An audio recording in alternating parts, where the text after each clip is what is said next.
2-minute closing, up to a 2-minute closing statement from each of our candidates. We'll start in the far end. Oliver, we'll start with you on this. Thank you once again very much for everyone here in attendance tonight, to the League of Women Voters for hosting this event. As your elected representative, I will have 2 jobs. Number 1 is to help formulate the budget and control spending. The second one is to evaluate current ordinances and help write new ones. I will fulfill these duties by pledging to hit the ground running immediately upon being elected and enrolling into state-certified courses that provide me with certification, a municipal finance certification. That way I'll know exactly what I'm talking about when I'm reviewing the budgets. The second way I'm going to fulfill these duties is by not voting on any new laws without first asking the right questions, as is currently done, and I can attest to having seen Bob in action. I will provide that same exact representation for the First Ward. Not only asking questions, but soliciting input from First Ward residents. It's also vitally important to any new ordinances that are going to be enacted by the town. We're at the dawn of a very new era, and I'm very excited about the potential community benefits that could be gained as a result of the M Station project, for example. I'm going to be an accessible council person and representative for the First Ward residents of all ages, and will seek out the disengaged among us to help ensure that no one is left behind. I'm going to bring an entrepreneurial spirit to work for the First Ward that incorporates networking, idea sharing with residents, businesses, and other elected officials from across the state, together with a sort of positive tenacity, which hallmarks the legacy of my late Aunt Darlene, who passed away in 2017. As your councilman, these qualities will be put to work by creating a unique communication portal that welcomes new ideas and feedback from residents of all ages without hesitation.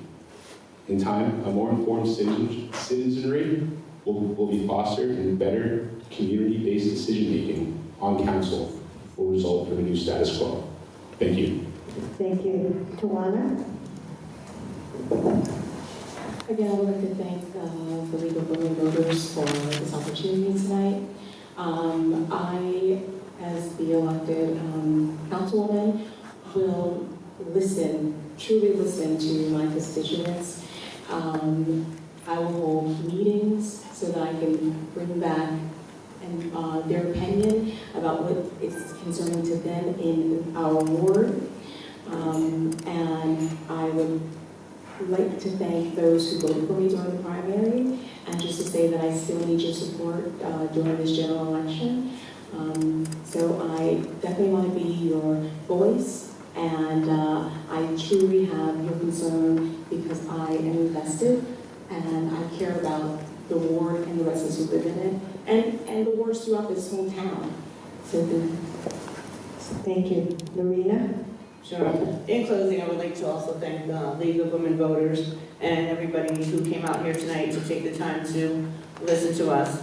I have been truly humbled and honored by all the support I have gotten over the last few months knocking on doors.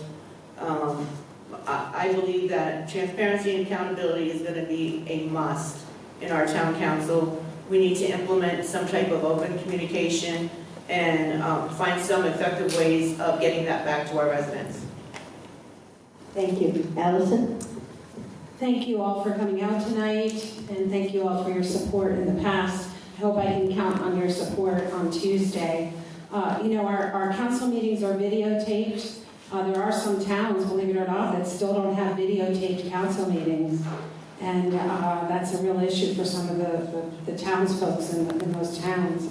So I guess going forward, I'd really like to focus on what I've been doing in the past, to continue doing the work that I'm doing, to keep doing that. I'd like to see Foots Pondwood near its completion with some of the projects there, and get that project under wraps.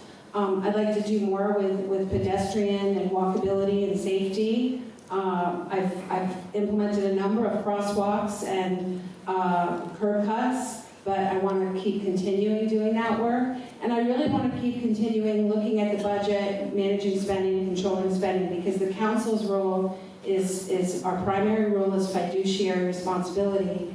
And I believe I played an active role in the budget process, forming the budget subcommittee and continuing to look through that budget, ways we can save money, ways we can share services, ways we can do better. So along those lines, just continue doing the work that we do environmentally. I'm very proud of what this town has done on an environmental level. Very proud of it. I want to keep doing it. I want to keep putting Morristown on the map for that. We just built the first open space pocket park in 50 years in the 4th Ward, and we just acquired nearly doubling the size of Foots Pond Wood with the property acquisition from the Loyola property. So I just can't be more elated about these accomplishments. I think it's great for not just the 4th Ward, but for the town. So I hope I can count on your support again. Thank you. Thank you. Robert? Again, thank you, Lee. Thank you, everybody that came out. I'll say it, I wish more people were here. Okay, it's a little disappointing, and I'll say it. It is about getting the information out to the general public. I think I've done a good job of that. For all the crucial issues, we've gotten the crowd out, and I thank everybody that's been part of that. All right? And I promise you I will continue to do that on the important issues. I'm hopeful that the reason why people aren't here is because we have kept them well informed. That all being said, there's still a lot of challenges facing this town. You know, when I got on council, we were not doing a projection on the budget. I insisted on a projection. The first year, I actually did the projection on the budget myself. I did it myself. Second year, the town did it. I worked with them, verifying some of the assumptions. And sure enough, we saw a tax increase for the first time, and we will continue to see tax increases unless we do something about the budget. So I thank you for those questions. We'll work on it.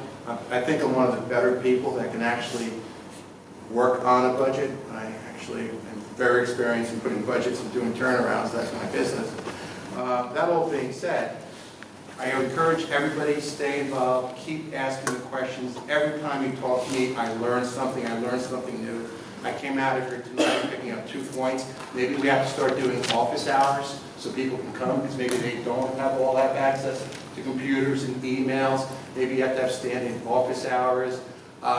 Why aren't we on TV anymore? I've been asking that question the last few weeks. Why aren't we giving the public access channel over to the high school, making it part of maybe broader programming like you see with Summit and Chatham and Mendham? Why aren't we doing that? Transparency, it's about being involved. You people are involved. Let's get more people involved. Thank you. Stefan? For my closure, I'd like to discuss some of the many things that I've done to respond to citizen requests throughout the ward. Over the last 8 years, I've responded to every request, and many times have been able to make meaningful improvements. I worked with residents of Henry Street to change the on-street parking rules to residential parking. Over 5 years, I worked with the residents of Sherman Park and Burnham Park neighborhoods to implement resident 2-hour parking during the day. I worked with residents of Mill Street and Grant Street to address speeding vehicles and was able to get a speed monitoring sign and increase police oversight. In response to resident concerns about a proposed bar on Early Street near the high school, I organized residents to help defeat the project. In response to concerns about the deteriorated condition of the Elliott Street playground, I was able to get the town to replace the tennis courts and basketball courts. In response to Burnham Park residents concerned about a proposed Dunkin' Donuts on Washington Street, I worked with neighbors to educate them about their rights to oppose the project, shared the full application, and provided my environmental review of the project. In response to concerns by businesses of Catano Avenue, I was able to get the town to improve snow removal methods and frequency.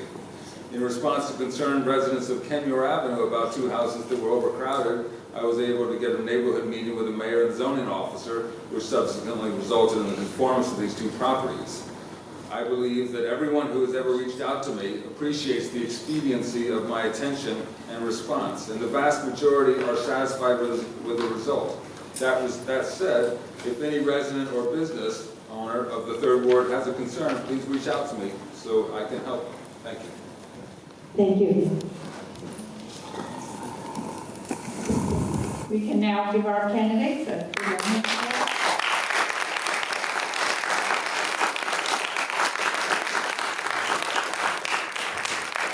So I want to thank the candidates, our moderator, our timer, and our volunteers this evening, and thanks to the audience for attending and being active in the democratic process.